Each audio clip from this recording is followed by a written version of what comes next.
Welcome back to the up and down matches. We are in the second group of the day. It's going to be a 5-person group. Everybody's sticking in, no dropouts. Are you ready, Calder? Yeah, I'm ready. I'm ready for StarCraft 2 after being stressed out about mobile phones once again. Yeah, you're a bit stressed about those phones, man. I hate buying a new phone, guys. It is atrocious. You always look what phone is the best right now, and you always know that in like 2 weeks, 2 months, or 1 month, there's going to be a new phone that might be better, and you think to yourself, do I wait or don't I? So right now, I'm not quite sure if I should buy the Samsung Galaxy S3 or wait, because I heard that at the 5th of November, 5 new Nexus devices are going to be released, and it's completely driving me crazy. 5?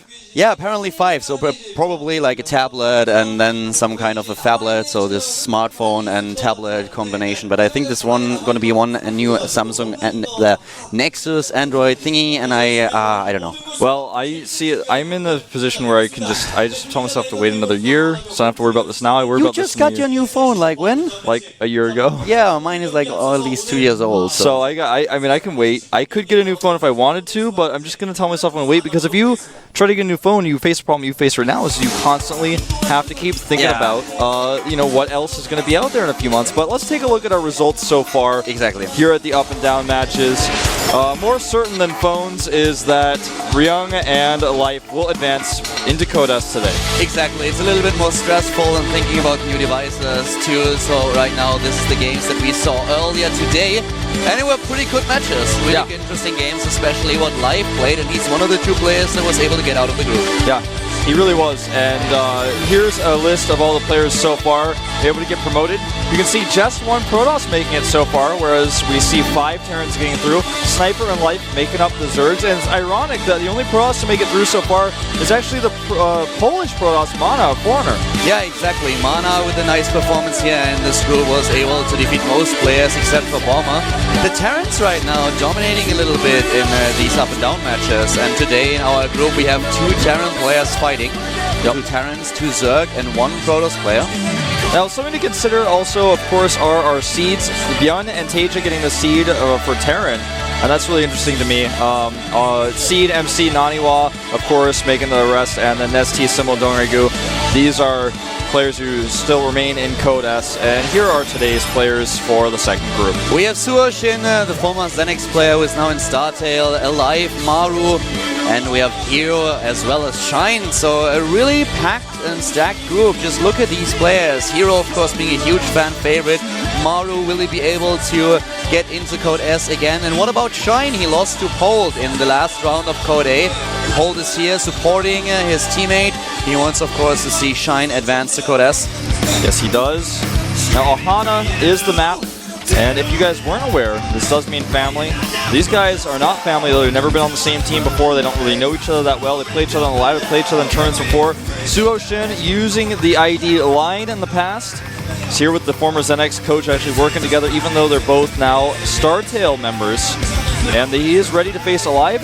SuHoSin very aggressive, oftentimes all in. We'll see what he's got planned against Alive here. And the game is about to start, ladies and gentlemen. The GSL up and downs. This is our last group.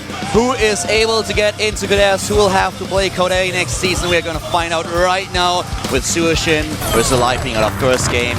Get the GSL brought to you by Colin Wolf. Everybody get there! Everybody get there! When the shots go off!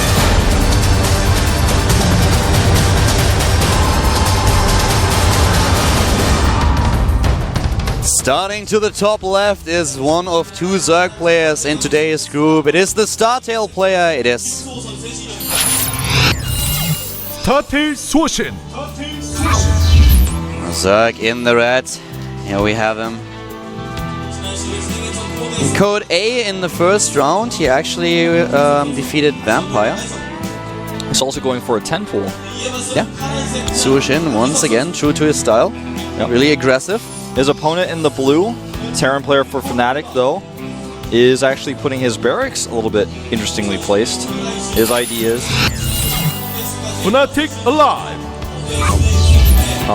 And it's hitting 11. He's got 2 SCVs going out. We are going to have 11 racks versus Temple with gas. Really? From SuHoSin. Nah, double gas just to get for the oversupply. Okay, right. I was about to get freaked out really big time there. SuHoSin, by the way, played Crank in the first round of Code A, not Vampire. Vampire was his second round opponent. And now we have a drone scouting and moving out here. And with how these builds are going to work is basically that Alive is up against a lot of Zerglings in the early game and will probably find himself in a really peculiar situation because he will be scouted. There is a drone now just slowly walking across the map to the bottom right. We'll see that there is no barracks just yet. So Alive with this cheese that would be very successful if SuHoSin would go for a greedy build here, will find himself in trouble. Yeah, because not only are his Marines going to be deterred, he's not going to be able to safely produce any more Marines if the barracks are found. Oh, wow, he's pulling several drones with this. This is actually kind of an awkward situation that's going to arise here. Now, SuHoSin will have the ability to make a spine collar back at home as soon as he realizes what's happening, making a few more lings now. And Alive does not see this. He doesn't have the watchtower. SuHoSin will crush him if he there needs is to no deny wall. the wall, though. He needs to deny the wall with his drone. That's what he needs to do right now. And the SCV is going to build the wall. He needs to make sure he can deny it. He will have no problem if he goes full position here. The Zerglings are nearly there, and Alive is going to be crushed here. He just does not have the Marines, and his income will be completely annihilated. There they are. Everything is in the base. He's even losing the SCV for the supply. He doesn't only have 2 open supply left. Oh, no, it actually finishes, but yes, all of those units will now be in trouble. And this is a similar strategy to what SuHoSin used against Marine King. If you remember the games in the last round of Code A, he didn't go for the 6 pull. This time he did go for the 10 pull, and he left drones back home. He learned from his former mistakes. And Alive actually is moving his command center to the 4th base location. Well, depends on which order you want to take your bases, but his Marine count's starting to get pretty big, and this base is actually pretty close to where his Marines are, so he actually can win this fight against the Lings if he micros correctly, and he's going to be able to start mining again soon.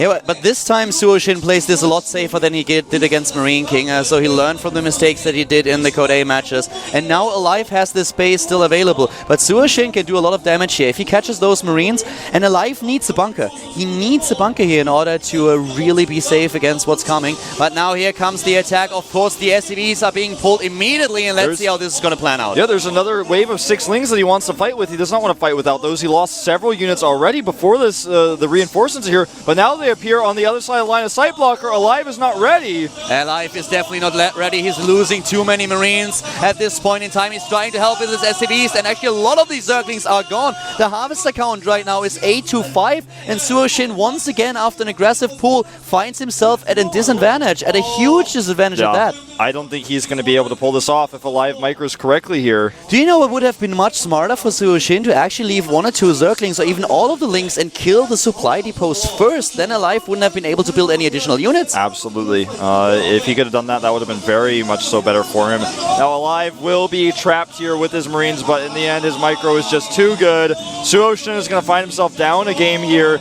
in this up and down group. GG. I can't really believe that SuHoSin lost once again with such a strategy against the Terran play. He must have known that what's going to happen from Alive is once again the lift to the command center and then going to the low ground. He had so many different options what he could have gone for. Send the drones back, just wait for additional Zerglings. I don't know, he did not have to lose this game. Yeah, he really did not. And you know, we talked about this actually before we even came to the studio today, is that SuHoSin just, it seems like he doesn't, when he plays against players that are in his up and down groups or in Code A, he does not usually play long games, doesn't play macro games, as if he's afraid of everyone he plays against. He almost always all-ins. He's like the new age bit by bit, because this guy pretty much all-ins every single game he plays. I mean, he's doing it like every 4 out of 5 games it feels like, and it's like, well, eventually people are going to figure you out, man. In this case, Alive just went for an aggressive play and reacted quickly. You know, he reacted quickly, pulled his SCVs, moved his command center right where he needed it, continued production, finished that depot, which I just said is so critical. If SuHoSin had killed those depots, he wouldn't be able to produce more units. Another thing is that he saw that there was no barracks in the main base, so he must have known that there's a double barracks play, because even with the CC first, the command center would have already been started. So why pull all of these drones? If you mine and then you get into your opponent's base, you only pull a few to block, for example, supply depot. You send the Lings over, you still have more Lings than Marines in the early stages, so you can still either kill the SCVs, or the Terran player has to remove this command center to the low ground. And if he does, he's losing mining time, he loses SCVs, he will be far ahead in economy. You can have your tech ready too. So the decision to pull all the drones except for 2 seems a little bit weird in this scenario. I mean, he had the information, he knew it. Now, Hero and chat is actually saying he wants to switch his chair. He's being told he can't do it. It's a standard chair that everyone in the booth has. Now he's up against Maru first here. We haven't seen Maru in a while. Really looking forward to seeing if he is going to show his stuff today. You know, he had kind of a breakout performance in recent times. He was able to get into Code S. A lot of people are really shocked by this because he's a player known in Korea and outside of Korea as being a cheesy player, an all-in player. That's not really true anymore. It's not anymore, that was true like a year ago. And now he got into Code S, and then his Code S performances have been a little bit lackluster. Now he's been able to fight his way into the up and down matches. Now it's like, well, can he get into Code S again? He's up against Hero here, a veteran, someone who's been in Code S for quite some time now, been in Code S longer than he has and has had better performances in Code S, someone who travels worldwide as well. Maru being able to go to GSL finals, of course, but not a lot of global appearances for this young player. This is going to be a little bit stressful for him, but we talked about this in the past as well. Maru does not get nervous despite his age, despite how young he is. He just doesn't care. He just sits in the booth, stays calm, no matter what sort of build he's going for. The smallest pro gamer in Korea right now. And, well, he's up against a huge fan favorite, against Hero. The thing about Maru is that we haven't seen him in quite a while. For the last month, he didn't really make all that many appearances. The last game that he played was against Fold in Code A, where he lost. It was one of the earlier rounds in Code A, was actually the first round of Code A. So that was one of the results that we've seen him play the last. That was over a month ago already. So we don't really know too much about him at this time and about his performance. So is he able to just get bounced again into this mindset that allowed him to get into Code S in the first place? Or will he find himself in one of the lower positions in the group today? That is the question. And we actually may be getting Hero a new chair. This may be happening. Why does he need a new chair? I don't really get it, because this is the normal chair. Yeah, it is the normal chair. It's not like the chair suddenly changed. He played in this chair countless times. He has played in this chair several times. What's wrong with the chair? I don't know. He just says it's uncomfortable. And he's talking with the Korean Observer right now. What does he mean he's uncomfortable? Get the guy a pillow. There are pillows in the booth, actually. That is the reason why Maru doesn't look so tiny, because he's sitting on pillows. Yeah, that's true. And he's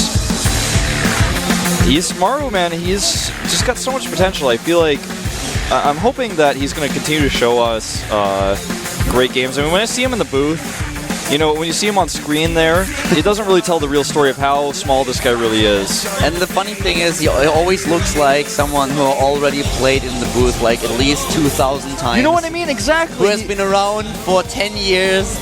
It's so funny. He looks like the veteran.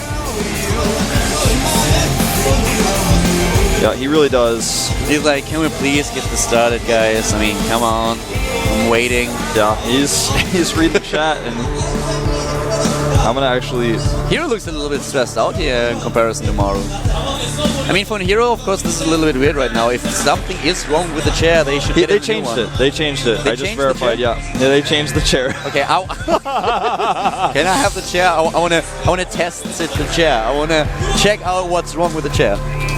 Alright, map is loaded. It is Cloud Kingdom. Maru versus Hero. Terran versus Protoss. We'll find out who takes the lead in this up and down match. Cast by Calder and Wolf.